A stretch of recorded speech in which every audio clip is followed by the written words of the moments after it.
Grandma smashed the jade bracelet, and the next second, she transformed into a giant red panda. The other 4 aunts began transforming too. The eldest aunt removed her brooch, the second aunt took out her hairpin, the third aunt took off her earrings, and the fourth aunt revealed her ring. With a series of sharp, cracking sounds, 4 red pandas of different sizes burst onto the scene. And the reason they all transformed like this was because Mom had turned into a gigantic red panda. The moment she landed, she even caused a pretty big tremor. Just then, the rest of the relatives rushed over. Seeing the giant red panda in front of him, Dad pushed a cart around the gym and drew a huge circle on the floor. My job was to distract Mom. I like boys! I like loud music!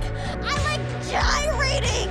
I am 13! Deal with it! After hearing what I said, Mom became even more aggressive. The family also began chanting loudly, but no one expected that the more Mom and I argued, the angrier we became. In the end, I actually charged straight into Mom and knocked her unconscious. Her massive body fell directly toward the stage, but half of her body was still outside the circle, so we couldn't complete the ritual. I had no choice but to grab Mom by the tail and desperately pull her into the circle. When the other relatives saw this, they also transformed into red pandas and rushed over to help. Everyone worked together, and we finally managed to pull Mom into the ritual circle. Just then, my friends also arrived to help. Even my idols, 4 Times Town, showed up and used their music to cheer us on. Finally, we successfully entered the forest. That's where I found Mom crying. It turned out that the scar on Grandma's face was caused by Mom's rebellious behavior when she was younger, and I had inherited that same stubborn personality from Mom. But that wasn't the real reason. I took Mom by the hand and walked outside with her, bringing her back in front of everyone. Grandma finally realized that she had always been too hard on her daughter. She stepped forward and hugged Mom. At that moment, the years of resentment between mother and daughter finally disappeared. Then, one by one, we stepped into the mirrors and separated from the red pandas inside us. In the end, Mom gave me the choice, and I chose to keep my red panda. Seeing this, the ancestors behind us smiled with relief. Before all of this, I had always been a good girl who tried to please everyone. But when I entered puberty,